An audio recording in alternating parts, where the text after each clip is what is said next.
This is a video made by a group of German physicists. The circle in the background is a kind of mirror that, combined with a special photography technique, allows you to see the flow of air. In this case, it is showing how far air particles travel when someone breathes, and when they cough, which makes the respiratory particles travel further and faster. This is what it looks like when someone coughs into their hand and into their elbow. And this shows the travel of air particles when coughing while wearing two types of masks, a dust mask and a surgical mask. This isn't a scientific study. It simply shows something face masks do very well. They limit how far away from you respiratory particles can travel. But whether you've been told to wear a face mask to prevent the spread of COVID-19 probably depends on where you live. In some East Asian countries, it's already common practice. Some European countries have also started mandating face masks in public spaces. But in the US, the message from the federal government has been inconsistent. There's no reason to be walking around with a mask. It's not providing the perfect protection that people think that it is. CDC recommends wearing cloth face coverings in public settings where other social distancing measures are difficult to maintain. This is voluntary. I don't think I'm going to be doing it. Unless you live somewhere that mandates it, whether you wear a face mask is probably up to you. But making that decision for yourself is a lot easier if you understand what face masks can actually do, and what they can't. Here's where the experts agree. If you are sick and you leave the house, you should wear a face mask because it keeps your germs in. Most of the uncertainty around masks is related to a separate question, whether healthy people should wear them too. Right away, though, that distinction between sick with COVID-19 and healthy is more complicated than it sounds.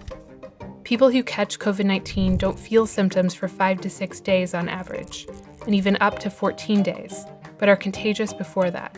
And based on what we know right now, about 25% of people who catch it never show symptoms at all, but are also contagious.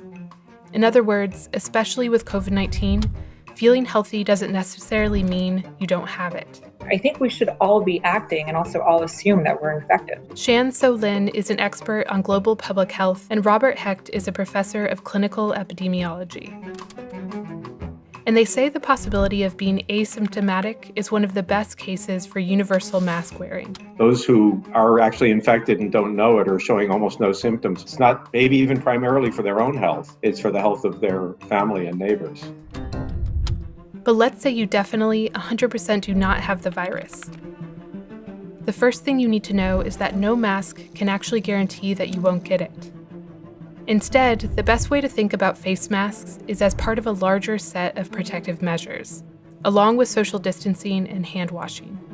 Used together, they don't protect you completely, but they dramatically lower your odds of infection. I think of it as a protective triad with the virus trying to get in. And if you don't have one of the branches in it, then you're not protecting the whole thing.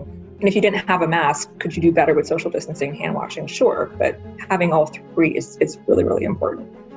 To understand how that works, let's look at the two ways COVID-19 is transmitted. One way is by touching an infected surface and then touching your face. This is called fomite transmission. And frequent hand washing is the best defense against this. But wearing face masks correctly can play a role too. Masks do a really good job of keeping you from touching your face. The second way someone's respiratory particles can reach you is directly, like this. This is a slowed down recording of a sneeze. It shows the kinds of respiratory particles a sneeze emits and how far they travel. From a sick person, these droplets are packed with millions of viral particles that fall in close range and infect whatever they land on. Social distancing protects us from droplets by keeping you away from the particles emitted through sneezing, coughing, or even talking. But face masks could help there too. So if someone sneezes a couple feet away from you, it'll protect some of the bigger splashes. That also means face masks are especially important for people who don't have the privilege of being able to social distance. That would be cops, that would be grocery clerks. Taxis, Uber, FedEx, and UPS. Anyone who's coming into contact with a lot of people and maybe can't always maintain that 6-foot distance. Look at this video again, though, And you'll see that we also produce these longer range, smaller particles which evaporate and can leave the virus hanging in the air. These are called aerosols, and we still don't really know how infectious they are for the average person. But experts think they mostly pose a threat to medical workers who work up close to patients with COVID-19. If you're a foot away from the patient who's coughing as you're trying to intubate them, aerosols are going everywhere. For you and me, you're just walking around, walking your dog, going to the grocery store, your risk is way higher from fomites. A common mask that protects against aerosols is called an N95 respirator. Its name comes from its material's ability to filter out 95% of aerosol particles. It's also fitted to form a seal around your mouth and nose, so there's no leakage. In lots of places, N95s are in short supply because of diminished government stockpiles and disruptions in the supply chains. And that's true for all disposable masks, not just N95s. That's why the US Center for Disease Control says that unless you are a healthcare worker, you shouldn't be using either N95s or regular surgical masks.